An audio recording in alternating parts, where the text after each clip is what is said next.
आप लोग काफी दिनों से मेरे पास कमेंट कर रहे थे सर विज्ञान बिल्कुल भी समझ में नहीं आ रहा कि कौन सा प्रश्न हम तैयार करें। यहाँ की संख्या में स्टूडेंट कमेंट कर रहे थे कि सर विज्ञान के जो बहुविकल्पी प्रश्न है बिल्कुल भी हमें समझ में नहीं आ रहा है, क्योंकि यहाँ विज्ञान में क्या है बहुत सारे बहुविकल्पी प्रश्न है, यहाँ पे भौतिक विज्ञान के भी प्रश्न है। मेन रीजन याद ना होने का चाहे समझ में नहीं आने का यही है कि यहाँ पे देखिए विज्ञान क्या होता है, एक विषय नहीं होता, इसमें देखिए भौतिक विज्ञान भी होता है। यहाँ पे आपको मैं बता दूं कि इसमें क्या होता है रसायन विज्ञान भी होता है, देख सकते हैं यहाँ पे जीव विज्ञान भी है। यानी विज्ञान में क्या है एक विषय नहीं है। कहने के लिए तो विज्ञान आपको एक विषय लग रहा है, लेकिन इसमें क्या है 3 विषयों का क्या किया गया समावेश किया गया। इसमें आपको भौतिक विज्ञान के भी प्रश्न मिलेंगे, रसायन विज्ञान के भी प्रश्न मिलेंगे और जीव विज्ञान के भी प्रश्न मिलेंगे। तो यह रीजन है कि यहाँ पे स्टूडेंट क्या हो जा रहा है कंफ्यूज हो जा रहा है कि यहाँ पे कौन सा प्रश्न तैयार करें। क्या है कक्षा 10वीं के छात्र और आप भी विज्ञान पढ़ते हो और आपका भी क्या है 2025 में विज्ञान का पेपर और आप भी काफी परेशान है, आपको बिल्कुल नहीं समझ में आ रहा कि कौन सा प्रश्न तैयार करें, तो आज से आपको टेंशन लेने की कोई जरूरत नहीं है। बस इस वीडियो को शुरू से लेकर लास्ट तक देख लीजिएगा। इस वीडियो में क्या करूंगा विज्ञान के यहाँ पे 100 सबसे महत्वपूर्ण बहुविकल्पी प्रश्न कराने वाला हूं।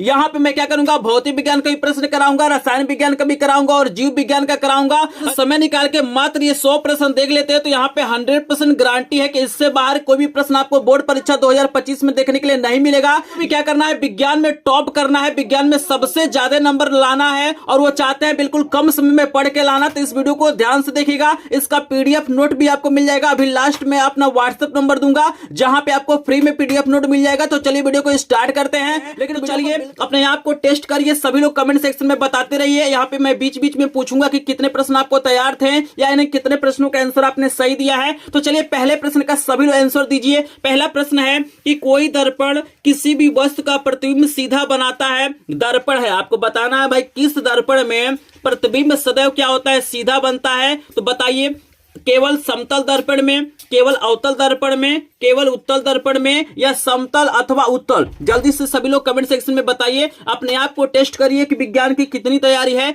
जल्दी से बताइए कौन सा इसमें से ऐसा दर्पण है जो वस्तु का सदैव सीधा प्रतिबिंब बनाता है। तो जल्दी से कमेंट सेक्शन में बताएंगे, संख्या में लोग कमेंट कर रहे हैं। तो यहाँ पे बता दूं कि 2 दर्पण आपको याद रखना है कि समतल और उत्तल में हमेशा जो प्रतिबिंब होता है वो सीधा बनता है। तो यहाँ पे करेक्ट आंसर घ वाला हो जाएगा। अगर आपने घ वाला ऑप्शन चूज किया है तो आपका आंसर बिल्कुल करेक्ट है। चलिए दूसरा प्रश्न मोस्ट इंपोर्टेंट आपको दिया गया है बोर्ड परीक्षा 2025 का, बिल्कुल वायरल प्रश्न आप लोग देख रहे हैं। यहाँ पे प्रश्न है कि किसी गोली दर्पण तथा किसी पतले गोली लेंस दोनों की फोकस दूरियां -25 सेंटीमीटर है। दर्पण तथा लेंस संभव है। देखिएगा यहाँ पे बता रहा है कि भाई हमारे पास गोली दर्पण है और हमारे पास एक गोली लेंस है, दोनों की फोकस दूरियां देखिए -25 सेंटीमीटर है। यहाँ पे चिन्ह से ही आपको समझना है, क्योंकि चिन्ह सबसे बड़ा इंपॉर्टेंट यहाँ पे रोल अदा कर रहा है। तो आपको बताना है कि यहाँ पे दर्पण और लेंस क्या हो सकता है। 4 ऑप्शन दिया गया है, पहले आप लोग सोच लीजिए, सभी लोग अपने आप को पहचानिए क्या इसका आंसर आपको पता है। दोनों अवतल होगा, दोनों उत्तल होगा, दर्पण अवतल तथा लेंस उत्तल होगा, दर्पण उत्तल तथा लेंस अवतल होगा। तो जल्दी से सोचिए 2 नंबर प्रश्न का जल्दी से आंसर बताइए, मोस्ट इंपोर्टेंट है। तो आपको याद रखना है कि जो फोकस दूरियां होता है अवतल लेंस हो चाहे अवतल दर्पण हो, दोनों की फोकस दूरियां क्या होती है ऋणात्मक होती है, जबकि उत्तल में क्या होता है धनात्मक होता है। तो यहाँ पे ऋणात्मक है तो हमारा क वाला ऑप्शन बिल्कुल करेक्ट हो जाएगा। अगर आपने क वाला आंसर दिया है तो आपका आंसर बिल्कुल करेक्ट है। चलिए 3 नंबर का प्रश्न देखिए, पहले मैं फिजिक्स का प्रश्न करा रहा हूं, अभी केमिस्ट्री का मोस्ट इंपोर्टेंट प्रश्न कराऊंगा और बायोलॉजी का कराऊंगा। तो जिनको भी क्या होता है केमिस्ट्री और बायोलॉजी नहीं समझ में आता है, फिजिक्स नहीं समझ में आता है, तो बिल्कुल इस वीडियो को मिस नहीं करना है, क्योंकि एकमात्र यूट्यूब का ऐसा वीडियो है जिसमें अपने आप को आप लोग टेस्ट कर सकते हैं कि आपके विज्ञान की कितनी तैयारी है। यहाँ पे 3 नंबर प्रश्न का आंसर बताइए कि एक प्रकाश किरण किसी लेंस के भीतर स्थित किसी बिंदु से बिना किसी विचलन से गुजर जाती है, मतलब सीधा गुजर जाती है, तो वह बिंदु लेंस का होगा। इस बिंदु का नाम बताना है। बहुत ही ज्यादा इंपॉर्टेंट प्रश्न है, थोड़ा सा अगर आप लोग दिमाग दौड़ाएंगे तो आंसर बता देंगे। जल्दी से बताइए उस बिंदु का क्या नाम होगा जहां से कोई प्रकाश की किरण जाती है और बिना विचलित हुए सीधे निकल जाएगी। तो बताइए फोकस बोलेंगे, वक्रता केंद्र बोलेंगे, प्रकाशी केंद्र बोलेंगे या इनमें से कोई नहीं। जल्दी से बताइए, मोस्ट इंपोर्टेंट प्रश्न है, जितने भी प्रश्न है बहुत ही ज्यादा इंपॉर्टेंट है। आंसर बताने में ज्यादा समय नहीं लेगा, हम थोड़ा सा समय इसलिए ले रहे हैं ताकि अपने आप को आप लोग पहचान लें कि क्या इस प्रश्न का आंसर आपको पता है कि नहीं पता है। तो बिल्कुल अगर आपने ग वाला आंसर दिया है तो आपका आंसर करेक्ट हो जाएगा। प्रकाशी केंद्र कहते हैं, आपको याद रखना है। 4 नंबर का प्रश्न आपके सामने आ गया है कि अवतल दर्पण के सम्मुख, याद रखिएगा ये पॉइंट याद रखिएगा, अवतल दर्पण के सम्मुख ध्रुव और फोकस के बीच स्थित वस्तु का याद रखिए कहां पे वस्तु को रखा गया है, ध्रुव और फोकस के बीच में वस्तु को रखा गया है। पेज को हम पलट लेते हैं और यहां पे देखते हैं आगे क्या दिया हुआ है। तो यहां पे दिया गया प्रतिबिंब बनता है। ध्यान से देख लीजिए, जो पॉइंट है बहुत ही ज्यादा इंपॉर्टेंट है। यहां पे बताना है फोकस और ध्रुव के बीच में क्या है, वस्तु यहां पे स्थित है। तो यहां पे बताना है कि उसका प्रतिबिंब कैसे बनेगा। यहां पे मोस्ट इंपोर्टेंट प्रश्न है और ये प्रश्न आपके 2025 के पेपर में छप चुका है। तो बिल्कुल ध्यान से इसका आंसर दीजिए, सभी लोग बताएंगे। 4 ऑप्शन आपको दिया गया है, सीधा आभासी छोटा, सीधा आभासी बड़ा, सीधा वास्तविक बड़ा और सीधा वास्तविक छोटा। तो जल्दी से बताएंगे प्रश्न नंबर 4 का सभी लोग आंसर दीजिए। बहुत ही ज्यादा इंपॉर्टेंट प्रश्न है, क्योंकि जो भी प्रश्न है वो मोस्ट इंपॉर्टेंट है और बिल्कुल यहीं से प्रश्न बनना है, इससे बाहर कोई भी प्रश्न नहीं आएगा। अगर आपको विश्वास नहीं हो रहा है तो आप पिछले 5 सालों का पेपर उठा लीजिएगा, अंसाल्व उठा लीजिएगा, क्वेश्चन बैंक उठा लीजिएगा, आपके पास जो इंपॉर्टेंट नोट होगा उसको उठा लीजिएगा। इससे बाहर कोई भी ऐसा प्रश्न नहीं होगा जो पूछा गया है। यही 100 प्रश्न क्या होते हैं, हर साल बोर्ड परीक्षा में पूछे जाते हैं। बता दूं, अगर 4 नंबर प्रश्न का आंसर आपने यहाँ पे खवाला दिया है सीधा आभासी बड़ा, तो बिल्कुल आपका करेक्ट आंसर है, याद रखना है। मोस्ट इंपॉर्टेंट प्रश्न है। 5 नंबर का प्रश्न आपको करा देते हैं। 5 नंबर का प्रश्न देखिए, बहुत ही ज्यादा इंपॉर्टेंट आपको दे दिया गया है। यहां पे प्रश्न दिया गया है कि एक व्यक्ति दूर स्थित वस्तुओं को स्पष्ट रूप से देखने में असमर्थ है। याद रखिएगा, कोई व्यक्ति है जो दूर रखी वस्तुओं को स्पष्ट नहीं देख पा रहा है, साफ साफ नहीं देख पा रहा है। तो यहां पे पूछा गया है कि भाई उस व्यक्ति की आंखों में कैसा दोष होगा। ध्यान से देखिएगा, क्योंकि प्रश्न में ही इसका आंसर है। आपको बताना है कि कोई व्यक्ति है जो कहीं दूर स्थित वस्तु को साफ नहीं देख पा रहा है, तो उसके आंखों में कौन सा दोष होगा। जल्दी से आप लोग कमेंट सेक्शन में बताइए। दीर्घ दृष्टि दोष होगा, निकट दृष्टि दोष होगा, जरा दृष्टि दोष होगा या इनमें से कोई नहीं। तो जल्दी से सोचिए, बहुत ही शानदार प्रश्न आपको दिया गया है। यहां पे बता दूं कि जो दृष्टि दोष होता है, मतलब जो नाम होता है, जैसे मान लीजिए यहाँ पे दूर दृष्टि दोष है ना, तो दूर दृष्टि दोष में दूर का दिखाई देता है लेकिन नजदीक का नहीं दिखाई देता है। निकट में क्या होता है, निकट का दिखाई देता है लेकिन दूर का दिखाई नहीं देता है। तो इस व्यक्ति की आंखों में क्या है, निकट दृष्टि दोष है। तो करेक्ट आंसर यहाँ पे ख वाला हो जाएगा। अगर आपने ख वाला आंसर दिया है तो आपका आंसर बिल्कुल करेक्ट है। चलिए 6 नंबर का प्रश्न दिखा देते हैं। 6 नंबर का प्रश्न आपको दिया गया है कि आकाश का नीले रंग दिखाई देने का कारण। आपको बताना है कि आकाश का जो रंग होता है वो नीला दिखाई देता है, किस कारण दिखाई देता है। परावर्तन के कारण, अपवर्तन के कारण, प्रकीर्णन के कारण या विक्षेपण के कारण। जल्दी से बताइएगा, इस तरह के प्रश्न बोर्ड परीक्षाओं में पूछे जाते हैं। तो जल्दी से बताइए किस कारण जो हमारा आकाश का रंग होता है नीला दिखाई देता है। तो यहाँ पे काफी लोगों ने कमेंट कर दिया है और काफी लोग यहाँ पे सही आंसर दे रहे हैं। बहुत बढ़िया, यहाँ पे आप लोगों की तैयारी चल रही है। जल्दी से बताएंगे, क्योंकि मैं पूछूंगा भी कि आपको कितने प्रश्नों का आंसर सही दिया है। तो आप लोग काउंट करते रहिएगा कि आप लोग कितने सही आंसर दे रहे हैं। तो यहाँ पे अगर 6 नंबर का आपने गौ वाला आंसर दिया है प्रकीर्णन, तो बिल्कुल करेक्ट आंसर हो जाएगा गौ वाला। चलिए 7 नंबर का प्रश्न देखने में आपको आसान लग रहा होगा, लेकिन ये प्रश्न बहुत ही ज्यादा इंपॉर्टेंट है। आपको बताना है कि प्रतिरोध का मात्रक होता है। जल्दी से बताइए, प्रतिरोध को हम लोग आर से रिप्रेजेंट करते हैं, तो प्रतिरोध मात्रा क्या होता है। ओम होता है, वाट होता है, वोल्ट होता है, ओम मीटर होता है। जल्दी से बताइए प्रतिरोध का मात्रक सभी लोग बताएंगे। यहाँ पे 4 ऑप्शन है, जल्दी से आप लोग टेस्ट करिए अपने आप को, क्या लग रहा है आपको प्रतिरोध का मात्रक। तो बिल्कुल यहाँ पे काफी लोगों ने सही आंसर दिया है, कॉल ऑप्शन बिल्कुल करेक्ट है। प्रतिरोध का मात्रक क्या होता है, ओम होता, आपको याद रखना है। चलते हैं 8 नंबर का प्रश्न, देखिए कितना ज्यादा इंपॉर्टेंट दिया गया है। बिजली के बल्ब में फिलामेंट होता है। यहाँ पे आपको बताना है कि भाई जो बिजली का बल्ब होता है उसका फिलामेंट क्या होता है, मतलब किस धातु का बना होता है। तो यहाँ पे हम ऑप्शन आपको दिखाने की कोशिश करते हैं। 4 ऑप्शन आपको दिया गया है, देख सकते हैं। पहला ऑप्शन दिया गया है टंगस्टन का, दूसरा दिया गया है लोहे का, तीसरा है तांबे का और चौथा है पीतल का। तो बताइए विद्युत जो बल्ब होता है उसका जो फिलामेंट होता है किस धातु का होता है। 4 ऑप्शन दिया गया है, जल्दी से बताएंगे। सभी लोग सोचिए और बताइए। तो बिल्कुल अगर आपने केवल ऑप्शन दिया है तो टंगस्टन बिल्कुल करेक्ट हो जाएगा। 9 नंबर का प्रश्न आपको दिखा देते हैं। 9 नंबर का प्रश्न है कि विद्युत सेल में रूपांतरित होता है। आपको बताना है कि जो विद्युत सेल होता है वो किस ऊर्जा को किस ऊर्जा में रूपांतरित करता है। पहला आपको दिया गया है रासायनिक ऊर्जा को विद्युत ऊर्जा में, दूसरा आपको दिया गया है विद्युत ऊर्जा को यांत्रिक ऊर्जा में, तीसरा आपको दिया गया विद्युत ऊर्जा को रासायनिक ऊर्जा में और चौथा आपको दिया गया यांत्रिक ऊर्जा को विद्युत ऊर्जा में। तो जल्द 9 नंबर प्रश्न का आंसर देंगे। बहुत ही ज्यादा इंपॉर्टेंट प्रश्न है। अगर एग्जाम से मात्र 1 घंटा पहले भी इस वीडियो को देख लेते हैं ना, तो पूरा का पूरा यहीं से प्रश्न बनने वाला, एक भी प्रश्न इससे बाहर नहीं आएगा। मोस्ट इंपॉर्टेंट प्रश्न है, तो जल्दी से बताएंगे। 9 नंबर का आंसर दीजिए। तो 9 नंबर का अगर आपने कवल आंसर दिया है तो कवल आंसर करेक्ट हो जाएगा। आपको याद रखना है कि सेल में जो होता है वो रासायनिक ऊर्जा होता है, ठीक है ना। जब उसका यूज चूज किया जाता है तो उससे क्या होता है, वो विद्युत ऊर्जा में रूपांतरित हो जाता है। तो करेक्ट आंसर क वाला हो जाएगा। चलिए 10 नंबर का प्रश्न आपको लेके चलते हैं। 10 नंबर का प्रश्न भी बहुत ही ज्यादा इंपॉर्टेंट है। जल्दी से सभी लोग रेडी रहिए आंसर देने के लिए। आपका क्वेश्चन दिया गया है कि एक गतिमान आवेशित कण उत्पन्न करता है। बताना है कि कोई गतिमान आवेशित कण है तो वो क्या उत्पन्न करेगा, केवल चुंबकीय क्षेत्र, केवल विद्युत क्षेत्र दोनों, मतलब यहां पे बोल रहा है कि चुंबकीय क्षेत्र और विद्युत क्षेत्र दोनों, और यहां पे चौथा दिया गया इनमें से कोई नहीं। तो बताइए कोई गतिमान आवेशित कण क्या उत्पन्न कर सकता है, किस प्रकार का क्षेत्र उत्पन्न कर सकता है, जल्दी से आप लोग कमेंट सेक्शन में बताएंगे। तो अगर आपने गो वाला आंसर दिया है तो करेक्ट आंसर गो वाला हो जाएगा। वो चुंबकीय क्षेत्र और विद्युत क्षेत्र दोनों उत्पन्न करेगा, आपको याद रखना है। चलिए 11 नंबर का प्रश्न आपको दिया गया है, मोस्ट इंपोर्टेंट प्रश्न ये भी है। प्रश्न आपके सामने क्या दिया गया है कि एक विद्युत चुंबक का क्रोड बनाने के लिए सबसे अधिक उपयोगी पदार्थ है। आपको बताना है कि किसी विद्युत चुंबक का क्रोड बनाने के लिए किस धातु का उपयोग किया जाता है। 4 ऑप्शन आपको दिया गया है, पीतल का, मुलायम लोहा का, एल्यूमिनियम का, स्टील का। बताइए 11 का सभी लोग आंसर बताएंगे, कौन सा आंसर करेक्ट हो जाएगा। तो यहां पे अगर आपने ख वाला ऑप्शन चूज किया है तो ख वाला ऑप्शन बिल्कुल करेक्ट हो जाएगा। आई होप आपको समझ में आ रहा होगा। चलिए हम लेके चलते हैं यहां पे 12 नंबर प्रश्न पे, लेकिन जल्दी से मुझे बताएंगे 11 में से कितने प्रश्नों का आंसर आपको पहले से पता था या आपने सही दिया है। तो जल्दी से यहां पे बताएंगे, क्या लग रहा है आपको 11 में से कितने प्रश्नों का आंसर आपने सही दिया है।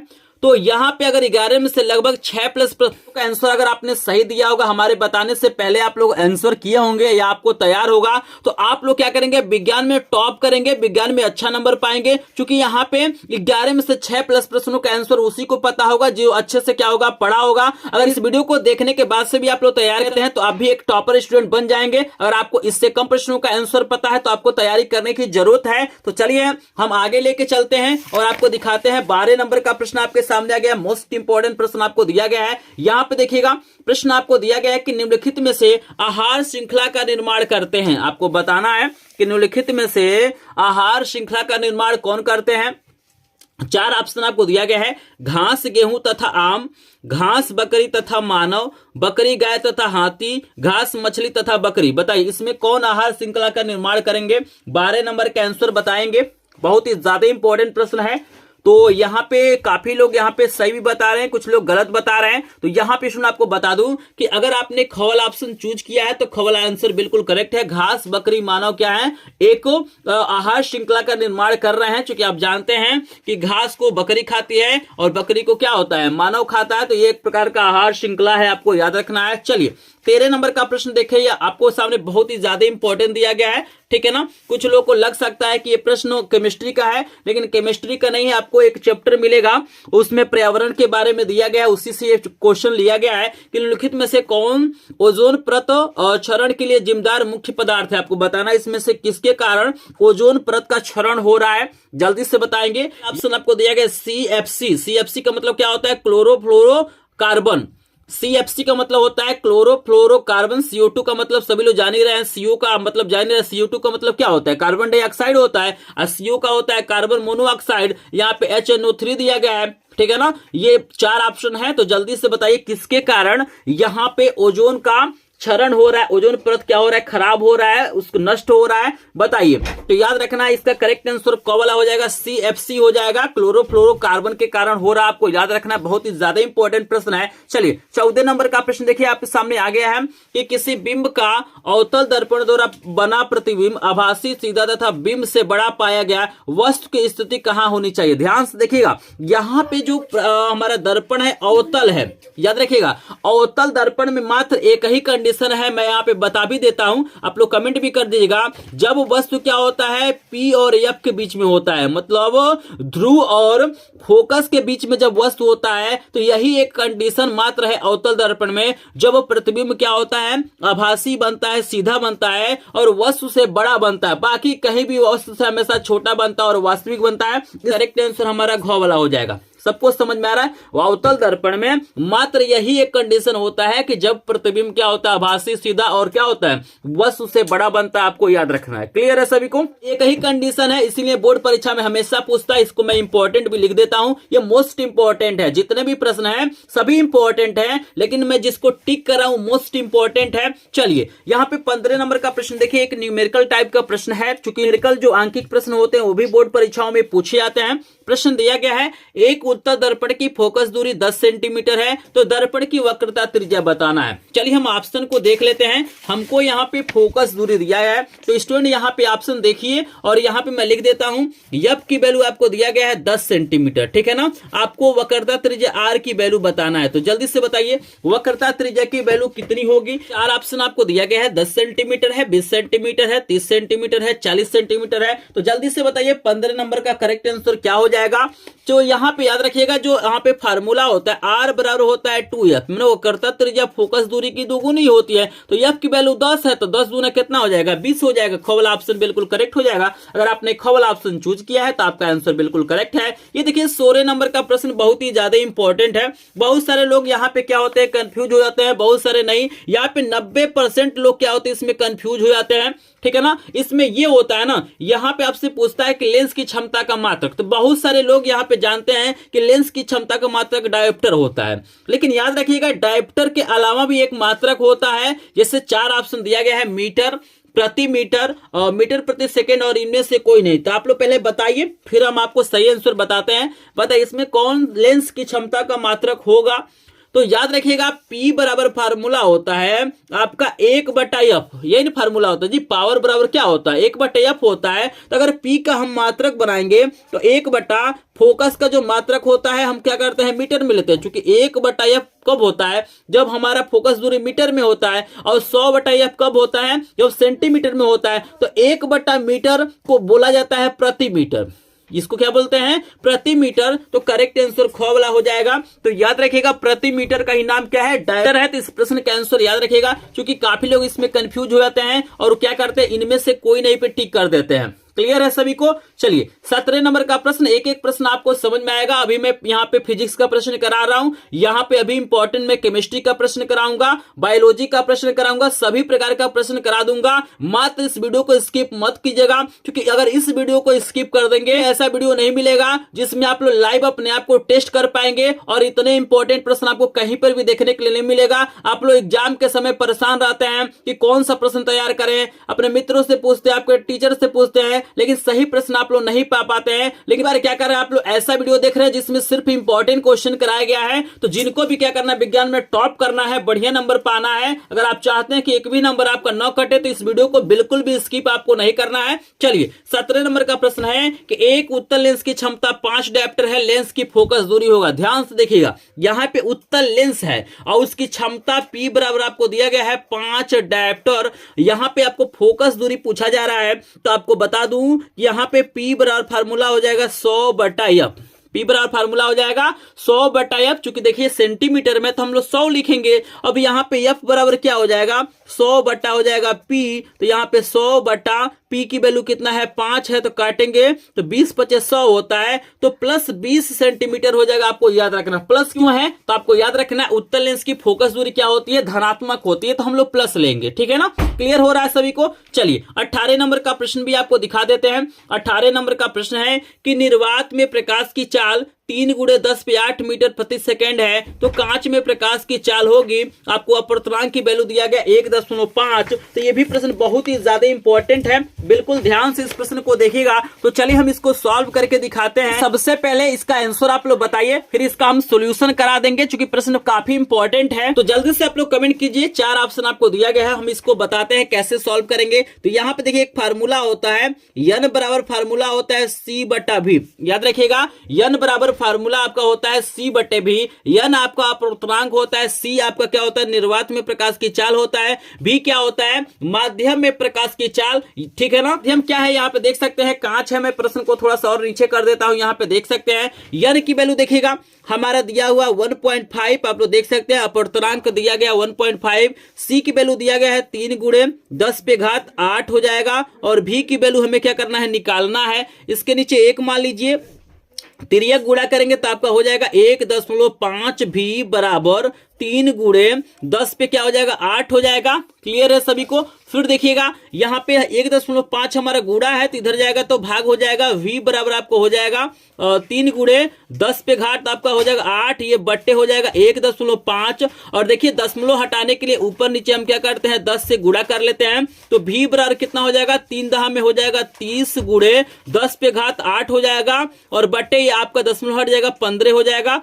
15 से 30 को काटिए, 15 दूना 30, यानी यहाँ पे v की जो वैल्यू आपका हो जाएगा 2 गुणे 10 पे घात 8 मीटर प्रति सेकेंड। तो देख रहे हैं ना, बिल्कुल आसान ये फार्मूला है। बस इस फार्मूले के द्वारा हम क्या कर सकते हैं, आसानी से किसी भी प्रश्न का आंसर हम लोग निकाल सकते हैं। तो यहाँ पे हम लोग देख लेते हैं हमारे ऑप्शन में कौन सा ऑप्शन करेक्ट होगा। अब तो आप लोग बता दीजिए, आपके सामने यहाँ पे आंसर आ गया है, जल्दी से बताइए कि कौन सा ऑप्शन यहाँ पे करेक्ट है। 4 ऑप्शन आपको दिया गया है, तो हमारा क्या आया है जी 2 गुणे 10 पे 8 मीटर प्रति सेकेंड आया है। तो ग वाला आंसर क्या हो जाएगा, बिल्कुल हमारा करेक्ट हो जाएगा, आपको याद रखना है। चलिए यहाँ पे हम 19 नंबर का प्रश्न कराते हैं। 19 नंबर का प्रश्न है कि स्वस्थ नेत्र में प्रतिबिंब बनता, आपको बताना है अगर किसी व्यक्ति का आंख स्वस्थ है तो उसका प्रतिबिंब कहां पे बनेगा, कॉर्निया पे बनेगा, आइरिस पे बनेगा, पुतली पे बनेगा या रेटिना पे बनेगा, जल्दी से बताएंगे। बहुत ही ज्यादा इंपॉर्टेंट प्रश्न है, ये भी प्रश्न बहुत ही ज्यादा इंपॉर्टेंट है। तो बताइए स्वस्थ नेत्र में प्रतिबिंब कहां पे बनता है। तो अगर आपने घ वाला ऑप्शन करेक्ट दिया है तो बिल्कुल यहाँ पे करेक्ट आंसर घ वाला हो जाएगा, रेटिना पे बनता है, आपको याद रखना है। चलिए 20 नंबर का प्रश्न है, ये भी बहुत ही ज्यादा इंपॉर्टेंट है, ये भी प्रश्न आपके बोर्ड परीक्षा में छप चुका है। आपको बताना कि स्वस्थ नेत्र का निकट बिंदु होता है। 4 ऑप्शन आपको दिखा रहे हैं, जल्दी से बताइए स्वस्थ जो आंख होता है उसका निकट बिंदु कितना होता है, मतलब कम से कम कितना दूरी की वस्तु को देखा जा सकता है, 25 सेंटीमीटर पर, 50 सेंटीमीटर पे, 100 सेंटीमीटर पे या अनंत पे, जल्दी से बताइए। तो अगर आपने कॉल आंसर दिया है तो यहाँ पे कॉल ऑप्शन करेक्ट हो जाएगा, 25 सेंटीमीटर हो जाएगा। 21 नंबर का प्रश्न है कि प्रिज्म से श्वेत प्रकाश की किरण के गुजरने पे सबसे ज्यादा अधिक विचलन किसमें होता है, मतलब कौन प्रकाश के किरण में सबसे ज्यादा विचलन होता है। 4 ऑप्शन आपको दिया गया है, जल्दी से कमेंट कीजिए। यहाँ पे बैगनी रंग है, हरे रंग है, पीले रंग है, लाल रंग है, बताइए किस रंग का प्रकाश का और विचलन सबसे ज्यादा होगा। तो अगर आपने क वाला आंसर दिया है तो करेक्ट आंसर क वाला हो जाएगा, बैगनी रंग का सबसे ज्यादा विचलन होता है, आपको याद रखना है। तो चलिए स्टूडेंट यहाँ पे हमारा 21 प्रश्न खत्म हो गया। जल्दी से बताइए 21 में से कितने प्रश्नों का आंसर आपने सही दिया है, या इसमें से कितने ऐसे प्रश्न है जो आपको पहले से तैयार थे। तो अगर 21 में से यहाँ पे लगभग आपने 15 प्लस प्रश्नों का आंसर सही दिया होगा तो आप लोग क्या कर रहे हैं, विज्ञान की अच्छे से तैयारी कर रहे हैं। अगर आपने 15 से कम प्रश्नों का आंसर दिया है तो आपको और तैयारी करने की जरूरत है।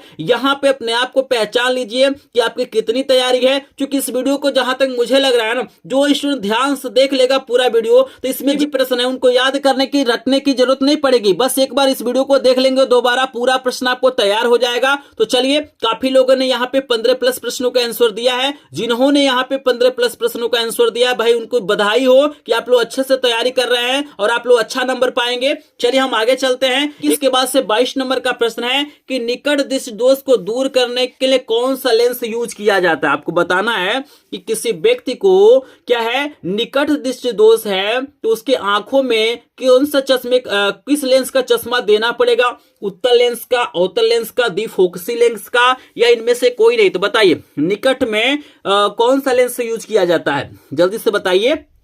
तो याद रखना है कि निकट में हम लोग अवतल लेंस का प्रयोग करते हैं। ख वाला ऑप्शन करेक्ट हो जाएगा। अगर आपने ख वाला आंसर दिया है तो आपका आंसर बिल्कुल करेक्ट है। चलिए 23 नंबर का आंसर दीजिए। 23 नंबर का प्रश्न भी काफी इंपॉर्टेंट आपके सामने आ गया है, जल्दी से बताइए कि तारों का टिमटिमाने का क्या कारण होता है, तारे क्यों टिमटिमाते हैं। 4 ऑप्शन आपको दिया गया है, प्रकाश का प्रकीर्णन, प्रकाश का परावर्तन, वायुमंडलीय अपवर्तन, इनमें से कोई नहीं। बताइए तारे क्यों टिमटिमाते हैं। तो अगर आपने ग वाला आंसर चूज किया है तो करेक्ट आंसर ग वाला हो जाएगा, वायुमंडलीय अपवर्तन के कारण ऐसा होता है, आपको याद रखना है। चलिए यहाँ पे 24 नंबर का भी प्रश्न काफी इंपॉर्टेंट है। विद्युत धारा का एसआई मात्रक बताना है, कूलाम है, एम्पियर है, 2 और ऑप्शन आपको दिखा देते हैं, जूल है और ओम है। यहाँ बताएंगे यहाँ पे 4 ऑप्शन आपको दिया गया है, जूल है, ओम है और यहाँ पे कूलाम और एम्पियर है। तो क्या लग रहा है विद्युत धारा का एसआई मात्रक क्या हो जाएगा। तो यहाँ पे याद रखिएगा विद्युत धारा के एसआई मात्रक क्या होता है, एम्पियर होता है। तो ख वाला ऑप्शन करेक्ट है। चलिए 25 नंबर का प्रश्न आपको लेके चलते हैं। बहुत ही प्यारा प्रश्न है, थोड़ा सा देखने में आपको बड़ा लग रहा होगा लेकिन बिल्कुल आसान प्रश्न है। जल्दी से बताइए, दो चालक तार जिनके पदार्थ लंबाई तथा व्यास समान है। याद रखिएगा दो तार हैं और उनके पदार्थ लंबाई तथा व्यास समान है, किसी विद्युत पथ में पहले श्रेणी में और फिर समांतर में संयोजित किए जाते हैं तो श्रेणी का क्रम तथा समांतर क्रम में उत्पन्न ऊष्माओं का अनुपात आपको बताना है। तो बताइए कौन सा अनुपात होगा, 1:2, 2:1, 1:4 और 4:1। तो बताइए 25 का आंसर दीजिए। बहुत ही प्यारा प्रश्न आपको दिया गया है। तो अगर आप यहाँ पे गो वाला ऑप्शन चूज कर रहे हैं, अगर आपने गो वाला आंसर दिया है तो करेक्ट आंसर गो वाला हो जाएगा, 1:4 आपको याद रखना है। चलिए यहाँ पे 26 नंबर का प्रश्न है कि विद्युत शक्ति का मात्रक होता है। आपको बताना है कि विद्युत शक्ति का मात्रक क्या होता है, वोल्ट होता है, वाट होता है, एम्पियर होता है, ओम होता है। तो जल्दी से बताएंगे पावर जो होता है, इलेक्ट्रिक पावर, उसका जो यूनिट होता है क्या होता है। तो यहां पे अगर आपने ख वाला ऑप्शन चूज किया है तो करेक्ट आंसर वाट हो जाएगा, आपको याद रखना है। चलिए 27 नंबर का प्रश्न बहुत ही ज्यादा इंपॉर्टेंट है। आपको बताना है कि ओम के नियम के अनुसार विभवांतर और धारा के बीच का ग्राफ होगा। आपको बताना है कि भाई ओम के नियम के अनुसार अगर हम V और I के बीच में एक ग्राफ खींचें तो ग्राफ कैसा होगा। तो याद रखिएगा यहाँ पे 4 ऑप्शन आपको दिया गया है, सरल रेखा, वृत्त, अर्धवृत्त, इनमें से कोई नहीं। तो याद रखिएगा यहाँ पे जो ग्राफ मिलता है बिल्कुल सीधा होता है, एक सरल रेखा में होता है। तो यहाँ पे कॉल ऑप्शन करेक्ट हो जाएगा। 28 नंबर का प्रश्न है कि का प्रश्न देख लीजिएगा और ये भी प्रश्न आपके पेपर में छप चुका है। ये मोस्ट इंपॉर्टेंट प्रश्न है कि किसी विद्युत चालक का प्रतिरोध निम्नलिखित में से किस बात पर निर्भर करता है। आपको बताना है कि किसी विद्युत चालक का जो प्रतिरोध होता है किन बातों पर निर्भर करता है। याद रखिएगा ये लॉन्ग में भी क्वेश्चन पूछे जाते हैं। यहाँ पे 4 ऑप्शन आपको दिया गया है। पहला है चालक तार की लंबाई पर, दूसरा है चालक तार के पदार्थ पर, तीसरा आपको दिया गया है अनुप्रस्थ काट के क्षेत्रफल पे और चौथा आपको दिया गया इनमें से सभी पर। तो जल्दी से बताइए चालक तार का प्रतिरोध किन बातों पे निर्भर करता है। तो अगर आपने घ वाला आंसर दिया है तो करेक्ट करता है, आपको याद रखना है। चलिए यहाँ पे 29 नंबर का प्रश्न करा देते हैं। 29 नंबर का प्रश्न काफी इंपॉर्टेंट आपको दिया गया है। यहाँ पे एक न्यूमेरिकल दिया गया है। ठीक है, आपको दिया गया है कि किसी विद्युत बल्ब पर 440 वाट 220 वोल्ट अंकित है। बल्ब का फिलामेंट का प्रतिरोध आपको बताना है। मतलब यहाँ पे आर की वैल्यू बताना है, पी और भी की वैल्यू दिया गया है। तो बताइए क्या हो सकता है, 100 ओम हो सकता है, 225 ओम हो सकता है, 115 ओम हो सकता है या 110 ओम हो सकता है। तो जल्दी से आप लोग सोचिए, आंसर दीजिए। हम इसका सॉल्यूशन भी आपको करा देते हैं। यहाँ पे देखिए आपको दिया गया है पी की जो वैल्यू आपको दिया गया है 440 वाट है। कितना है, 440 वाट है। और यहाँ पे देखिए भी की जो वैल्यू आपका है वो 220 क्या है, यहाँ पे वोल्ट है। तो पूछ रहा है कि भैया आर का मान बताओ। प्रतिरोध को क्या दिखाते हैं, आर से दिखाते हैं। तो यहाँ पे देखिए एक फार्मूला होता है, पी बराबर फार्मूला होता है V²/R।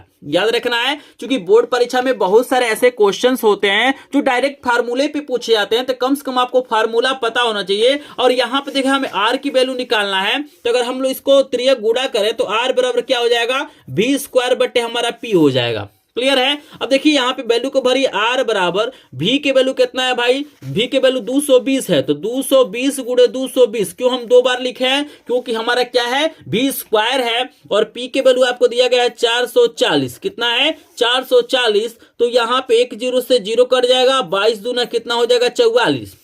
क्लियर है, 22 दूना 44 और 2 से काटिए, 2 एकम 2, 2 एकम 2 है, 0 उतार दीजिए। तो आर के जो वैल्यू आपको हो जाता है 110 क्या हो जा रहा है, ओम हो जा रहा है। कितना आंसर हो जाएगा, 110 ओम आपको याद रखना है। क्लियर है सभी को। कहीं भी डाउट होगा तो कमेंट सेक्शन में जरूर बताइएगा। एक एक प्रश्न आपको समझाऊंगा ताकि इसी वीडियो में आपको पूरा प्रश्न तैयार हो जाए। तो यहाँ पे आर की वैल्यू 110 है। तो करेक्ट आंसर हमारा कितना हो जाएगा, यहाँ वाला हो जाएगा, आपको याद रखना है। तो हमारा 29 नंबर का करेक्ट आंसर घ वाला।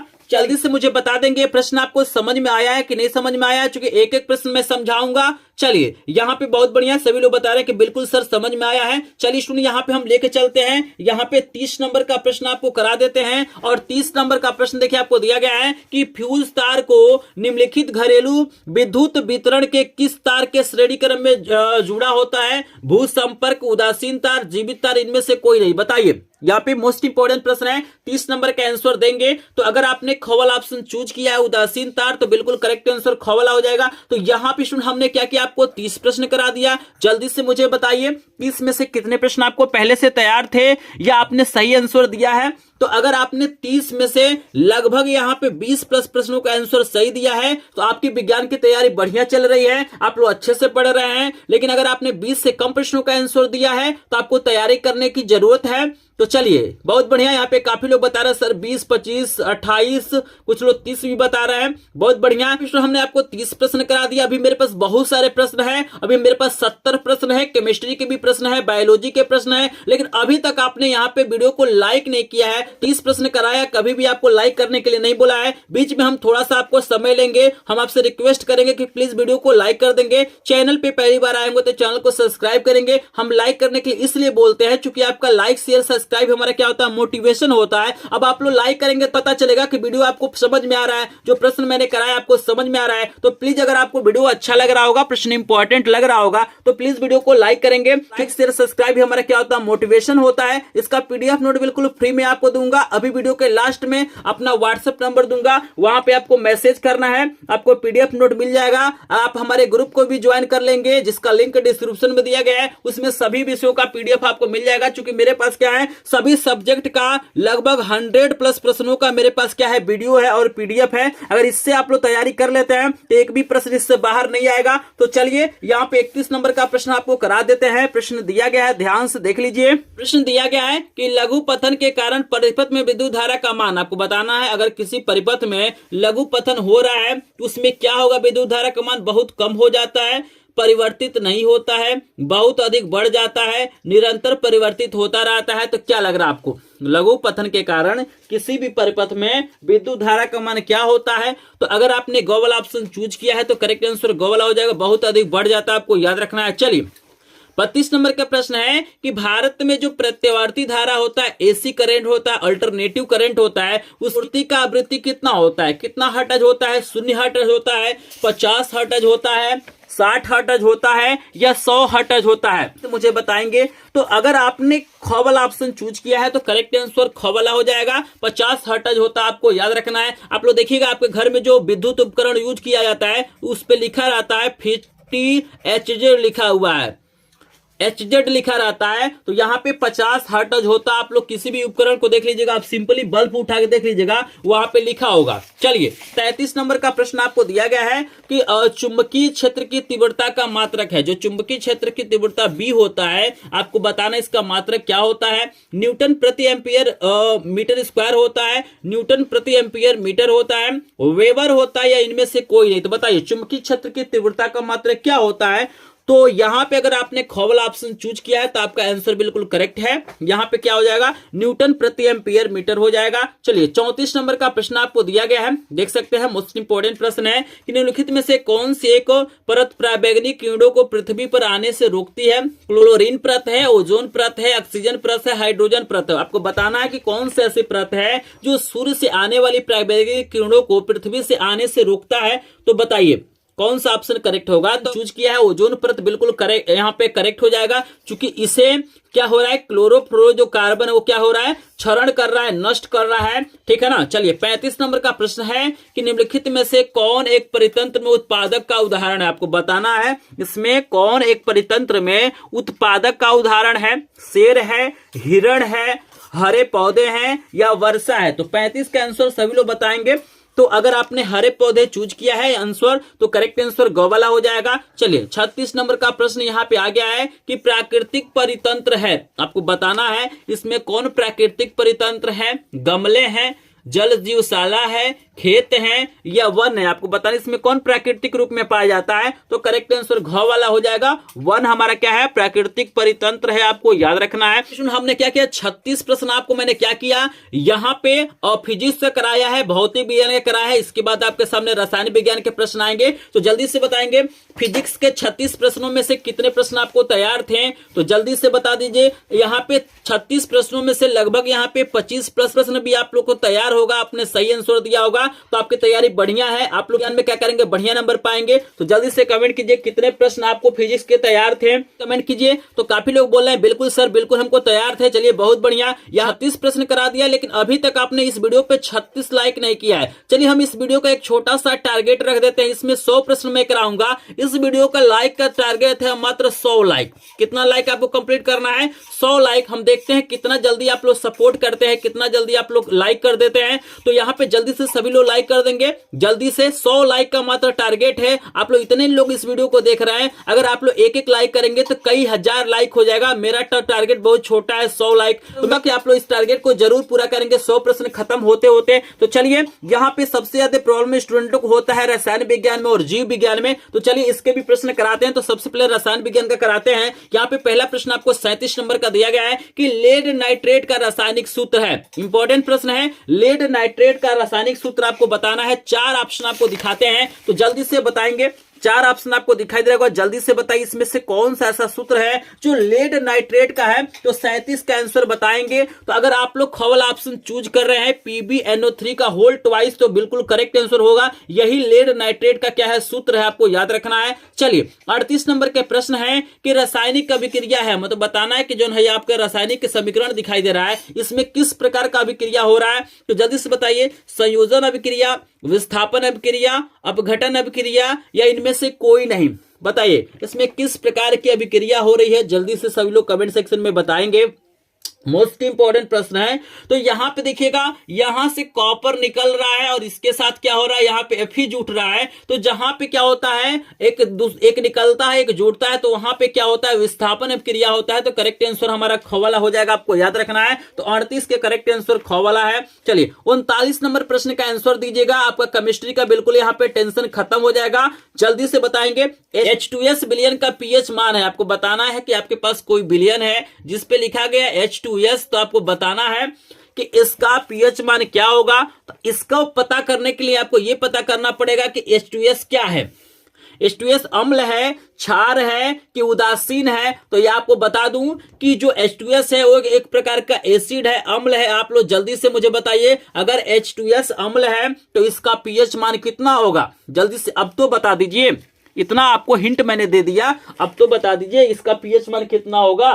तो यहां पे बता दूं कि अम्ल है तो अम्ल का pH मान 7 से कम होता है। तो करेक्ट आंसर यहाँ पे क्या हो जाएगा, ग वाला हो जाएगा। 39 के करेक्ट आंसर क्या हो जाएगा स्टूडेंट, यहाँ पे ग वाला हो जाएगा। चलिए यहाँ पे हम आगे बढ़ते हैं और आपको 40 नंबर का प्रश्न करा देते हैं। यहाँ पे दिया गया है कि कोई विलयन लाल लिटमस को नीला कर देता है तो इसका pH संभव है।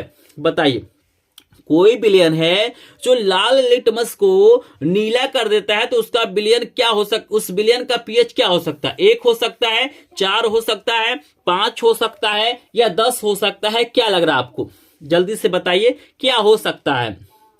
तो यहां पे स्टूडेंट आपको एक शब्द मैं यहां पे लिख रहा, अनिल शब्द याद रखिएगा।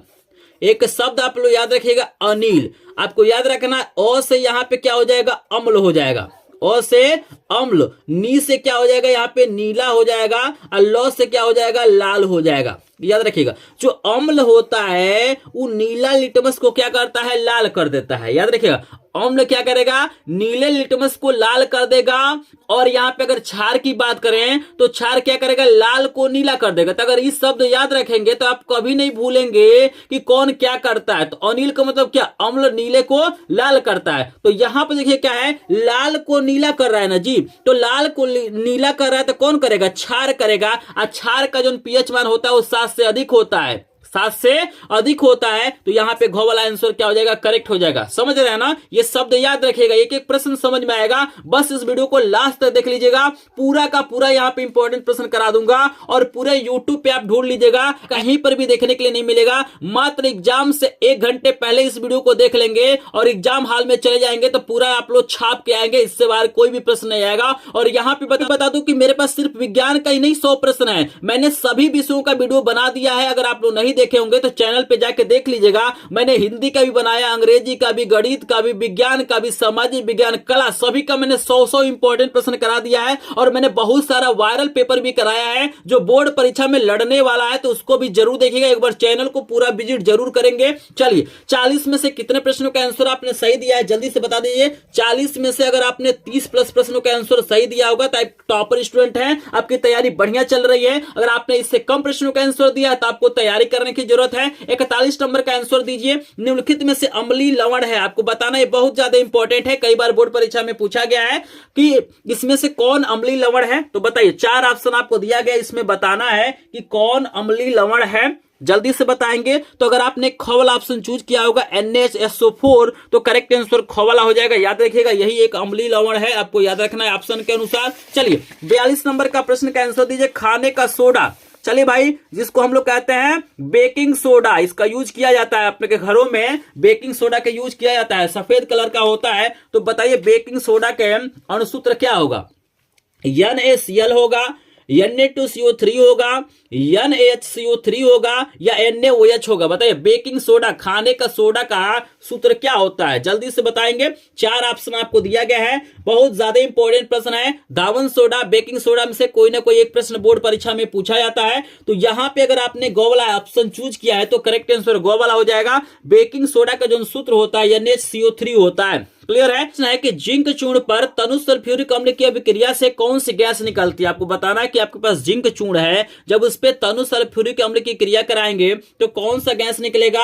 हाइड्रोजन, ऑक्सीजन, क्लोरीन या कार्बन डाइऑक्साइड? तो देखिएगा, जिंक क्या होता है? आपका धातु होता है। जिंक क्या एक प्रकार का मेटल है, धातु है। जब हम इस पे क्या करते हैं? अम्ल की क्रिया कराते हैं। तो याद रखना है, किसी भी धातु पे जब हम अम्ल की क्रिया कराएंगे तो उसमें से हाइड्रोजन गैस ही निकलता है, आपको याद रखना है। तो करेक्ट आंसर यहाँ पे क वाला हो जाएगा, आपको याद रखना है। चलिए, 44 नंबर का प्रश्न है कि शून्य पीएच वाला बिलियन होगा। आपको बताना है कि कोई बिलियन हमारे पास है जिसका पीएच मान क्या है? शून्य है, 0 है। तो आपको बताना है कि उसका प्रकृति कैसा होगा? अम्लीय होगा, क्षारीय होगा, उदासीन होगा या इनमें से कोई नहीं? बहुत प्यारा प्रश्न है, इंपॉर्टेंट प्रश्न है, बताइए। तो आपको याद रखना है कि ये एक प्रकार का अम्लीय विलयन होगा, क्योंकि अम्लीय विलयन का पीएच मान क्या होता है? 7 से कम होता है। क्लियर है? चलिए, हाई देखिए कितना प्यारा प्रश्न आपके सामने आ गया है कि अम्ल एवं क्षार की अभिक्रिया से प्राप्त होता है। आपको बताना है कि अम्ल और क्षार की अभिक्रिया होता है तो क्या प्राप्त होता है? हाइड्रोजन, ऑक्सीजन, क्लोरीन, लवण तथा जल। तो याद रखिएगा, इस अभिक्रिया को उदासीनीकरण अभिक्रिया बोला जाता है। जब अम्ल और क्षार आपस में मिलता है तो उस क्रिया को हम लोग बोलते हैं उदासीनीकरण अभिक्रिया। तो यहां पे बनता है लवण और जल। क्या बनता है जी? लवण और जल बनता है। तो करेक्ट आंसर घ वाला। चलिए, आपके सामने है 46 नंबर के प्रश्न कि हाइड्रोजन आयन H प्लस की प्रकृति है। मतलब आपको बताना है H प्लस आयन की प्रकृति क्या होता है? अम्लीय होता है, क्षारीय होता है, उदासीन होता है या इनमें से कोई नहीं? बताइए, बहुत शानदार प्रश्न है। तो याद रखिएगा, H प्लस आयन क्या होता है? अम्लीय होता है। और OH माइनस अगर लिखा हुआ तो ये क्या होता है? क्षारीय होता है। क्लियर है सभी को? चलिए, 47 नंबर का प्रश्न करा देते हैं, काफी इंपॉर्टेंट प्रश्न है। वीडियो थोड़ा सा लंबा होगा क्योंकि प्रश्नों की संख्या यहाँ पे 100 है, लेकिन कुछ मिनट आप लोग इस वीडियो को दे देते हैं तो यहाँ पे क्या करेंगे? विज्ञान में आप लोग टॉप करेंगे। आप लोग यही समय जाके यूट्यूब के शॉर्ट वीडियो देखेंगे, इंस्टाग्राम चलाएंगे, आप लोग क्या करेंगे? फेसबुक चलाएंगे, इधर उधर का वीडियो देखेंगे, जिससे आपको कुछ भी फायदा नहीं होने वाला है। लेकिन थोड़ा सा इस वीडियो को ध्यान से देख लेंगे तो आप विज्ञान में टॉप करेंगे, आज में सबसे ज्यादा नंबर पाएंगे। तो आप लोग क्या करेंगे? इस वीडियो को ध्यान से देखिएगा और पूरे यूट्यूब पे ढूंढ लीजिएगा, ऐसा वीडियो तो बिल्कुल मिलेगा ही नहीं। चलिए, 47 नंबर का प्रश्न है कि बाह्यतम कोश में 7 इलेक्ट्रॉन वाला तत्व है। आपको बताना है कोई तत्व है जिसके बाह्यतम कोश में 7 इलेक्ट्रॉन है, तो धातु होगा, अधातु होगा, उपधातु होगा कि निष्क्रिय गैस होगा? बताइए, 7 इलेक्ट्रॉन है। देखिएगा, यहां पे 8 इलेक्ट्रॉन पूरा करने के लिए इसे क्या करना पड़ेगा? 1 इलेक्ट्रॉन मांगना पड़ेगा, 1 इलेक्ट्रॉन ये मांगना पड़ेगा। तो जब इलेक्ट्रॉनों को मांगता है, कमी होता है, तो अधातु होता है। आपको याद रखना है, ख वाला आंसर क्या हो जाएगा? करेक्ट हो जाएगा। चलिए, 48 नंबर है कि मैंने आपको अधातु बताना, ये भी पेपर में आपको छप चुका है। अधातु पे आधारित एक प्रश्न पूछा जाएगा, बताइए इसमें कौन अधातु है? 4 ऑप्शन आपको दिया गया है, तो जल्दी से बताइए 48 के आंसर क्या होगा? तो 48 के करेक्ट आंसर H ही हो जाएगा। ये हमारा क्या है? अधातु है, आपको याद रखना है। चलिए, 49 नंबर के प्रश्न आपको दिया गया है कि प्रोपेनल में क्रियात्मक समूह है। आपको बताना है कि प्रोपेनल में क्रियात्मक समूह क्या होगा? CHO होगा, CU होगा, OH होगा या COOH होगा? बताइए प्रोपेनल में। तो अगर आपने यहां पे कॉवल ऑप्शन चूज किया है तो आपका आंसर करेक्ट होगा। प्रोपेनल का क्रियात्मक समूह CHO होता है। तो यहां पे आपको क्लियर हो गया। चलिए 50 नंबर का प्रश्न है कि इसमें असंतृप्त यौगिक बताना। इसमें कौन सा ऐसा यौगिक है जो असंतृप्त होगा? 50 का आंसर जल्दी से बताएंगे। तो यहां पे अगर आपने गॉवल ऑप्शन चूज किया है तो करेक्ट आंसर गॉवल हो जाएगा। यहां पे आपको जानकारी दे दूं, असंतृप्त का मतलब होता है जिसमें क्या होता है, डबल बॉन्ड पाया जाता है या ट्रिपल बॉन्ड पाया जाता है, उससे ही हम लोग क्या कहते हैं, असंतृप्त हाइड्रोकार्बन बोलते हैं। तो यहां पे C2H2 है, तो यहां पे C2H2 है तो कार्बन कार्बन के बीच में डबल बॉन्ड पाया जाएगा, आपको याद रखना है। और यहां पे क्या होता है, 2 हाइड्रोजन यहां होता है और 2 हाइड्रोजन क्या होता है, यहां पे होता है। ये स्ट्रक्चर हो जाएगा। तो डबल बॉन्ड है तो यही हो जाएगा असंतृप्त यौगिक। चलिए यहां पे 50 प्रश्न खत्म हो गया। जल्दी से मुझे बताइए 50 में से कितने प्रश्न आपको तैयार थे पहले से या इस वीडियो देखने के बाद से तैयार हो गए हैं? तो जल्दी से बता देंगे सभी लोग। तो 50 में से अगर यहां पे लगभग 35 प्लस प्रश्न आपको पहले से तैयार थे या इस वीडियो को देखने के बाद से तैयार हो जाते हैं तो आपको एक अच्छे स्टूडेंट है, आपका परसेंटेज बहुत अच्छा आएगा विज्ञान में। अगर आपको इससे कम प्रश्नों का आंसर, अगर आपने इससे कम प्रश्नों का आंसर दिया है तो आपको तैयारी करने की जरूरत है। लेकिन यहां पे मैंने 50 प्रश्न करा दिया, लेकिन अभी तक इस वीडियो पे 50 लाइक नहीं हुआ है। तो जिन्होंने कंजूसी किया है लाइक करने में, प्लीज वीडियो को लाइक कर देंगे। अगर आपको वीडियो समझ में आ रहा है, प्रश्न इंपॉर्टेंट लग रहा है तो प्लीज लाइक कर देंगे, क्योंकि आपका लाइक शेयर सब्सक्राइब हमारा क्या होता है, मोटिवेशन होता है। और आप लोग लाइक करेंगे, शेयर करेंगे, सब्सक्राइब करेंगे, इस वीडियो को सपोर्ट करेंगे, हम ऐसे वीडियो आपको प्रोवाइड करते रहेंगे। क्योंकि पूरे यूट्यूब पे आप लोग ढूंढ लीजिएगा, अगर ऐसा वीडियो आपको मिलेगा तो कमेंट सेक्शन में जरूर बताइएगा। यहां पे 51 नंबर का प्रश्न आपको करा देते हैं। तो यहां पे है ईंधन एवं औषधि के रूप में प्रयोग होता है। आपको बताना है इसमें से कौन सा ऐसा यौगिक है जिसका उपयोग हम ईंधन के रूप में भी कर सकते हैं और औषधियों के रूप में भी कर सकते हैं। तो बताइए एथेनॉल है, एथेन है, एथेनोइक अम्ल है या प्रोपेन है? जल्दी से बताएंगे। 51 नंबर का आंसर देंगे। तो अगर आपने कॉवल ऑप्शन चूज किया है तो करेक्ट आंसर एथेनॉल हो जाएगा, आपको याद रखना है। चलिए यहां पे 52 नंबर का प्रश्न है। एक तो यौगिक आपको दिया गया है CH3CH2OH, ठीक है ना। यहां पे अगर इसका आप लोग शॉर्ट में लिखना चाहते हैं इसको लिख सकते हैं। कितना यहां पे कार्बन है, 1 2 है तो C2 हो जाएगा।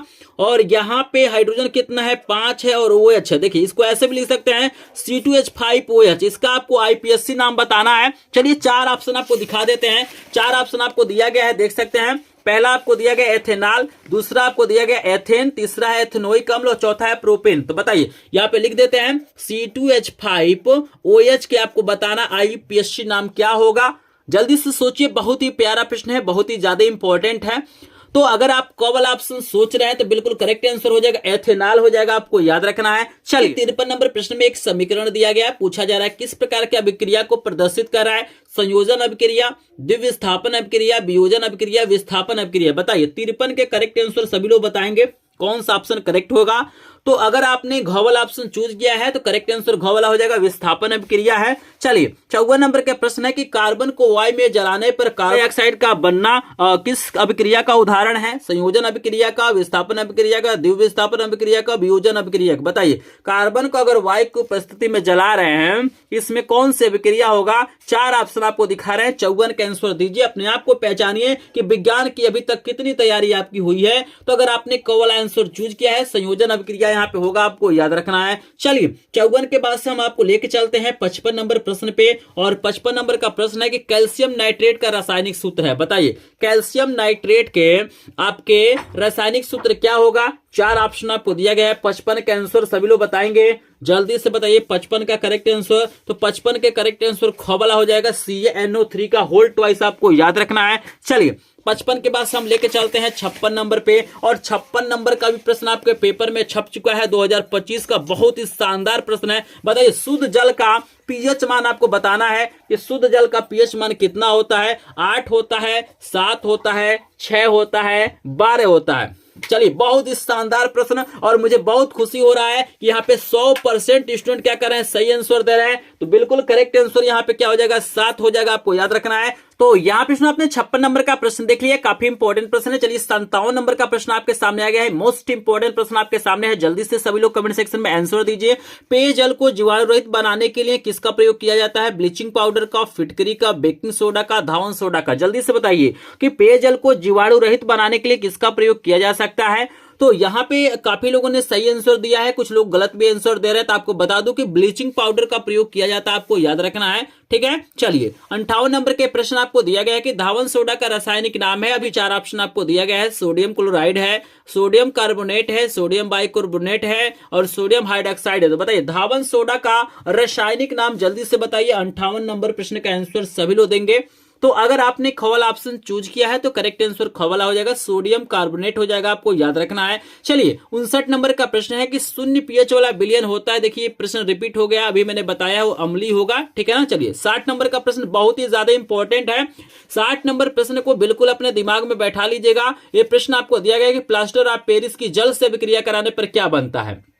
जल्दी से बताइए कि जब प्लास्टर ऑफ पेरिस को जल से अभिक्रिया कराते हैं तो क्या बनता है। चूना पत्थर बनता है, जिप्सम बनता है, ब्लीचिंग पाउडर बनता है या फिटकरी बनता है। सोचिए, जल्दी से बताएंगे। तो ये मोस्ट इंपॉर्टेंट है, ये भी पेपर में आपके छप चुका होगा प्रश्न, काफी इंपॉर्टेंट है। ये जिप्सम बनता है, आपको याद रखना है। चलिए 61 नंबर का प्रश्न हम कराने जा रहे हैं, लेकिन जल्दी से बता देंगे 60 में से कितने प्रश्न आपको पहले से तैयार है। तो 60 में से लगभग आपने 50 प्रश्नों का आंसर सही दिया है, तो आप एक टॉपर स्टूडेंट हैं, आप लोग बढ़िया से तैयारी कर रहे हैं। लेकिन आपने अगर इससे कम प्रश्नों का आंसर दिया है तो आपको तैयारी करने की जरूरत है। लेकिन जो लोग वीडियो को लाइक नहीं किए होंगे प्लीज वीडियो को लाइक कर देंगे। चैनल पे पहली बार आएंगे तो चैनल को सब्सक्राइब करेंगे। चलिए 61 नंबर का प्रश्न है कि आर्सेनिक है, आपको बताना है कि आर्सेनिक क्या है। चलिए हम पेज को पलटते हैं और 4 ऑप्शन आपको दिखा देते हैं। ऑप्शन पहला है धातु, दूसरा है अधातु, तीसरा है उपधातु और चौथा है मिश्र धातु। तो बताइए आर्सेनिक क्या है।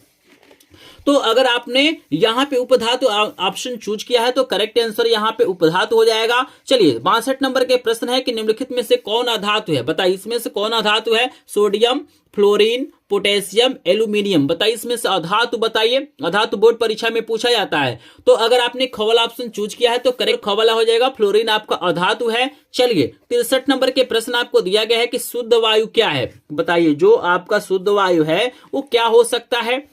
एक समांगी मिश्रण हो सकता है, धातुओं का मिश्रण हो सकता है, यौगिकों का मिश्रण हो सकता है, इनमें से कोई नहीं। जल्दी से बताइए क्या हो सकता है। शुद्ध वायु बताइए क्या हो सकता है। 63 का आंसर देंगे। वायु हमारा क्या एक समांगी मिश्रण है, तो कवल ऑप्शन करेक्ट हो जाएगा। चलिए ये 64 नंबर का प्रश्न बहुत ही ज्यादा इंपॉर्टेंट है। जल्दी से बताइए कार्बन परमाणु की संयोजकता कितनी होती है। आपको बताना है कार्बन परमाणु की संयोजकता कितनी होती है। 2, 3, 4, 5 बताइए कार्बन परमाणु की संयोजकता कितनी होती है। जल्दी से बताइए। तो कार्बन परमाणु की संयोजकता 4 होती है, करेक्ट आंसर गोवला हो जाएगा। 65 नंबर का प्रश्न आपके सामने है कि ब्यूटेनॉन में क्रियात्मक समूह है। आपको बताना है कि ब्यूटेनॉन में क्रियात्मक समूह क्या है। CHO है, CO है, OH है, COOH है। तो अगर आपने ख वाला ऑप्शन चूज किया है तो करेक्ट आंसर यहाँ पे ख वाला हो जाएगा। CO क्या होता है, ब्यूटेनॉन समूह का होता है, आपको याद रखना है। चलिए 66 नंबर का प्रश्न आपको दिया गया कि एसिटिक अम्ल का IUPAC नाम है। आपको बताना है कि एसिटिक अम्ल का IUPAC नाम क्या है। 4 ऑप्शन आपको दिया गया। एसिटिक अम्ल दिया गया है, एथेनोइक अम्ल दिया गया है, मेथेनोइक अम्ल दिया गया है, प्रोपेनोइक अम्ल दिया गया है। तो 66 का आंसर बताइए। बहुत सुन, देखिए 4 ऑप्शन में है, आपको बता दूं कि करेक्ट आंसर खवला हो जाएगा। एसिटिक अम्ल का जो आपका IUPAC नाम होता है एथेनोइक अम्ल होता है, आपको याद रखना है। चलिए 67 नंबर का प्रश्न है कि एथिल एल्कोहल का IUPAC नाम बताना है कि एथिल एल्कोहल का IUPAC नाम क्या होता है।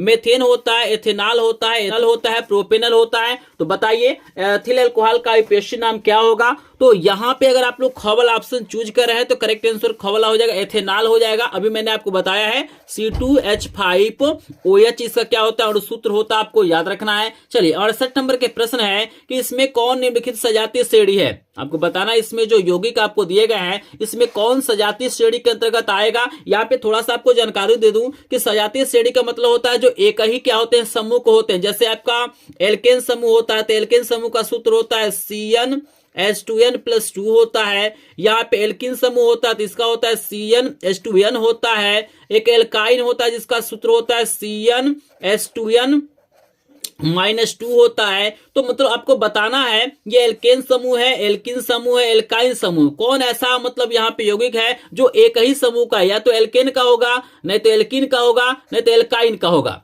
तो बताइए तो यहाँ पे 4 ऑप्शन आपको दिया गया है, जल्दी से सोचिए और 68 नंबर का आंसर देंगे। सभी लोग आंसर दीजिए। तो 68 के करेक्ट आंसर यहाँ पे आपके ख वाला हो जाएगा CH4 और C2H6। ये किसका है? एल्केन समूह का है, आपको याद रखना है। चलिए, आपको 69 नंबर के प्रश्न दिया गया है कि श्रृंखलन का गुण किस परमाणु में पाया जाता है। आपको बताना है कि कौन सा ऐसा परमाणु है जिसमें श्रृंखलन का गुण पाया जाता है। कार्बन में, नाइट्रोजन में, ऑक्सीजन में, हाइड्रोजन में। तो श्रृंखलन का मतलब क्या होता है? एक दूसरे से जुड़ के चैन बना के बहुत सारे यौगिक बनाता है। तो सबसे अधिक कार्बनिक यौगिक है, तो कार्बन करेक्ट हो जाएगा। क्लियर है सभी को? चलिए, बहुत बढ़िया। हिस्ट्री के भी प्रश्न खत्म होते हैं। अब हमारे सामने आएगा बायोलॉजी का प्रश्न। लेकिन जल्दी से जो लोग वीडियो को लाइक नहीं किए होंगे प्लीज वीडियो को लाइक कर देंगे। चैनल पे पहली बार आए होंगे तो चैनल को सब्सक्राइब करेंगे और ये बायोलॉजी के प्रश्नों को जरूर देखेगा, क्योंकि सबसे ज्यादा जो कंफ्यूजन होता है बच्चों को बायोलॉजी और केमिस्ट्री में होता है। चलिए, 70 नंबर का प्रश्न का आंसर दीजिए कि सूर्य के प्रकाश एवं पर्णहरित की उपस्थिति में CO2 तथा H2O के आगे भी आपको दिखा देते हैं कि संयोजन से निम्नलिखित में से कौन सा यौगिक बनता है। बताइए, 4 ऑप्शन आपके दिया गया है यहाँ पे, जल्दी से बताइए। तो अगर आपने कोवल ऑप्शन चूज किया है तो करेक्ट आंसर यहाँ पे कोवल हो जाएगा, ग्लूकोज बनता, आपको याद रखना है। चलिए, 70 प्रश्न खत्म हो गया। जल्दी से बताइए 70 में से कितने प्रश्नों का आंसर आपने सही दिया है, जल्दी से बता देंगे एक बार। तो यहाँ पे अगर आप 70 में से लगभग 50 प्लस प्रश्नों का आंसर सही दिए होंगे, आप एक अच्छे स्टूडेंट हैं, आपकी तैयारी बढ़िया चल रही है और इसी तरह से आपको तैयारी करने की जरूरत है। अगर इससे कम प्रश्नों का आंसर दिए हैं आप, तो आपको तैयारी करने की जरूरत है। चलिए, आप बताइए 71 नंबर का प्रश्न कि जठर रस स्त्रावित होता, आपको बताना कि जठर रस जो होता है वो कहां से निकलता है? अग्नाशय से, छोटी आंत से, अमाशय से या बड़ी आंत से? बताइए, 71 के आंसर सभी लोग बताएंगे। बहुत शानदार प्रश्न आपको दिया गया है। तो यहाँ पे अगर आपने ऑप्शन चूज किया है तो करेक्ट आंसर यहाँ पे अमाशय हो जाएगा। चलिए, 72 नंबर का प्रश्न बहुत ही ज्यादा इंपॉर्टेंट है कि कोशिकीय प्रक्रम में ऊर्जा मुद्रा है, क्या है? माइटोकॉन्ड्रिया है, ATP है, ग्लूकोज है, पाइरूवेट है। बताइए, ऊर्जा मुद्रा किसे कहा जाता है? कमेंट में बताइए। तो अगर आपने खवल ऑप्शन चूज किया है तो ATP हो जाएगा, आपको याद रखना है। 73 नंबर के प्रश्न है कि मस्तिष्क का मुख्य सोचने वाला भाग कहलाता है अग्र मस्तिष्क, मध्य मस्तिष्क, पश्चिम मस्तिष्क, अनुमस्तिष्क। बताइए, सोचने वाला जो भाग होता है उसे क्या कहा जाता है? 4 ऑप्शन आपको दिया गया है, ये मस्तिष्क के भाग हैं। तो बताना है किससे क्या किया जाता है, सोचने का मतलब काम किया जाता है। 73 का आंसर दीजिए सभी लोग। तो यहाँ पे करेक्ट आंसर हो जाएगा कवल अग्र मस्तिष्क होता, आपको याद रखना है। चलिए, यहाँ पे 74 नंबर का प्रश्न है कि इनमें कौन एक पादप हार्मोन नहीं है? बताइए, पादप हार्मोन कौन नहीं है? तो 4 ऑप्शन आपको दिया गया है, 2 यहाँ पे है और 2 और देख लीजिए। यहाँ पे 2 और ऑप्शन आपको दिया गया है। तो पादप हार्मोन का आप बता रहे इसमें कौन नहीं होगा? तो 74 के आंसर जल्दी से बताएंगे। करेक्ट आंसर यहाँ पे गोला हो जाएगा, एस्ट्रोजन हो जाएगा, आपको याद रखना है। 75 नंबर के प्रश्न है कि DNA के दोनों तंतुओं को आपस में जोड़ने का काम कौन सा करता है? हाइड्रोजन बंध, आयनिक बंध, पेप्टाइड बंध और सहसंयोजन बंध। बताइए, 75 का आंसर सभी लोग बताएंगे। तो 75 का करेक्ट आंसर कब हो जाएगा? हाइड्रोजन बंध। क्लियर है सभी को? चलिए, 76 नंबर का प्रश्न बहुत ही ज्यादा इंपॉर्टेंट है। प्रश्न दिया गया, पुष्प का जनन अंग है, मोस्ट इंपॉर्टेंट है। बताइए, पुष्प का जनन अंग कौन सा है? कमेंट में बताएंगे। 76 नंबर का सभी लोग आंसर बताएंगे। तो यहाँ पे घ वाला आंसर करेक्ट हो जाएगा। जनन अंग से आप लोग ये जयांग याद रखिएगा, करेक्ट आंसर घ वाला हो जाएगा। चलिए, 77 नंबर का प्रश्न आपके सामने है कि समान एक लिंगी नर फूल नहीं पाया जाता है। बाहरी ताकते, पंखुड़ी, पुंकेसर, वर्तिकाग्र। बताइए, समान एक लिंगी नर फूल में क्या नहीं पाया जाता है? कमेंट सेक्शन में बताइए। 77 के आंसर सभी लोग देंगे। मोस्ट इंपॉर्टेंट प्रश्न है, 77 का आंसर दीजिए सभी लोग। तो आपको बता दूं इसका करेक्ट आंसर यहाँ पे घोवाला हो जाएगा, वर्तिकाग्र हो जाएगा, आपको याद रखना है। 78 का आंसर दीजिए। 78 भी बहुत शानदार प्रश्न आपको दिया गया है कि हाइड्रा में प्रजनन होता है। बताइए, जो हाइड्रा होता है एक कोशिकी जीव है, इसमें प्रजनन कैसे होता है? मुकुलन द्वारा, विखंडन द्वारा, खंडन द्वारा, इनमें से कोई नहीं। 78 का आंसर बताएंगे। तो यहाँ पे मुकुलन द्वारा होता है, करेक्ट आंसर क वाला। क्लियर है? चलिए, यहाँ पे जो 79 नंबर का प्रश्न है बहुत ज्यादा इंपॉर्टेंट है और इसमें काफी लोग कंफ्यूज हो जाएंगे। ये प्रश्न दिया गया कि मानव में लिंग गुणसूत्रों की संख्या होती है। याद रखिएगा, यहाँ पे गुणसूत्र नहीं पूछा हुआ है, यहाँ पे सिर्फ पूछा हुआ है लिंग गुणसूत्रों की संख्या होती है। आपको याद रखना है कि बोर्ड परीक्षा में जब भी ये प्रश्न आए तो आप देख लीजिएगा कि आपसे गुणसूत्र पूछा हुआ है कि लिंग गुणसूत्र पूछा हुआ है। तो बताइए, लिंग गुणसूत्र कितने होते हैं? 23 होते हैं, 2 होते हैं, 21 होते हैं या 20 होते हैं? तो याद रखिएगा, लिंग सूत्र जब भी पूछेगा तो 2 होते हैं, आपको याद रखना है। स्क्रीन पे भी इसके बारे में आप लोग देख सकते हैं। चलिए 80 नंबर का प्रश्न है कि आनुवांशिक विज्ञान के जनक है, आनुवांशिक विज्ञान के जनक कौन है? आपको 4 ऑप्शन दिया गया है, जल्दी से बताइए आनुवांशिक विज्ञान के जनक कौन है? तो करेक्ट आंसर ग वाला हो जाएगा, जॉन मेंडल है, आपको याद रखना है। चलिए 81 नंबर का प्रश्न आपको दिया गया है कि स्वपोषी पोषण हेतु आवश्यक है कार्बन डाइऑक्साइड तथा जल, क्लोरोफिल, सूर्य का प्रकाश, इनमें से सभी बताइए। स्वपोषी पोषण पौधे करते हैं तो क्या क्या लेते हैं? तो सब लेते हैं ना जी, कार्बन डाइऑक्साइड भी लेते हैं, जल लेते हैं, क्लोरोफिल लेते हैं और सूर्य का प्रकाश लेते हैं, तो इनमें से सभी हो जाएगा। चलिए 82 नंबर का प्रश्न है कि यकृत स्त्रावित करता है, यकृत क्या निकालता है? लार निकालता है, जठर रस, पित्त रस, अग्नाशयिक रस, कौन सा ऑप्शन करेक्ट होगा? तो 82 के करेक्ट आंसर क्या हो जाएगा? पित्त रस हो जाएगा, गौ वाला। क्लियर है? चलिए ये 83 नंबर का प्रश्न बहुत ज्यादा इंपॉर्टेंट है, ये भी 2025 के पेपर में छप चुका होगा। प्रश्न है कि मनुष्य के हृदय में कोष्ठों की संख्या होती है, मनुष्य के हृदय में कोष्ठों की संख्या कितनी होती है? 1 होती है, 2 होती है, 3 होती है, 4 होती है? बताइए। तो मनुष्य के हृदय में कोष्ठों की संख्या कितनी होती है? तो यहाँ पे 4 होती है, आपको याद रखना है। 2 निलय होता है, 2 आलिंद होता है। चलिए 84 नंबर का प्रश्न है कि पौधों में जल का परिवहन होता है। ये प्रश्न तो बिल्कुल यहाँ पे 100% बोर्ड परीक्षा में आएगा कि पौधों में जल का परिवहन किसके द्वारा होता है? फ्लोएम के द्वारा, जाइलम के द्वारा, मज्जा में, रंध्रों में? जल्दी से बताइए। तो जल से याद रखिएगा जाइलम, जल का वहन करता है जाइलम, और भोजन मन फूड का वहन करता है फ्लोएम। क्लियर है सभी को? चलिए 85 नंबर का प्रश्न है कि वृक्कों का कार्य किससे संबंधित है? पोषण से, श्वसन से, उत्सर्जन से, परिवहन से? बताइए। जो वृक्क होता है, किडनी होता है, वो क्या काम करता है? पोषण का काम करता है, श्वसन का काम करता है, उत्सर्जन का काम करता है या परिवहन का काम करता है? तो याद रखिएगा जो ब्रिक हैं वो क्या करते हैं? उत्सर्जन का काम करते हैं, तो यहाँ पे गो वाला ऑप्शन करेक्ट हो जाएगा। चलिए 86 नंबर का प्रश्न है कि कुपिका पाई जाती है, कुपिका किसमें पाई जाती है? यकृत में, फेफड़ों में, अमाशय में, जीभ में? जल्दी से बताइए कुपिका किसमें पाया जाता है? तो कुपिका पाया जाता है फेफड़ों में, ख वाला ऑप्शन करेक्ट हो जाएगा। चलिए 87 नंबर का प्रश्न का आंसर दीजिए सभी लोग। 87 नंबर का प्रश्न है कि वह जैव परिक्रम जिसके द्वारा हानिकारक पदार्थों का निष्कासन होता है, मनुष्य शरीर से बाहर निकलता है, तो उस प्रक्रम को क्या कहते हैं? जनन, उत्सर्जन, पाचन या परिसंचरण? जल्दी से बताइए।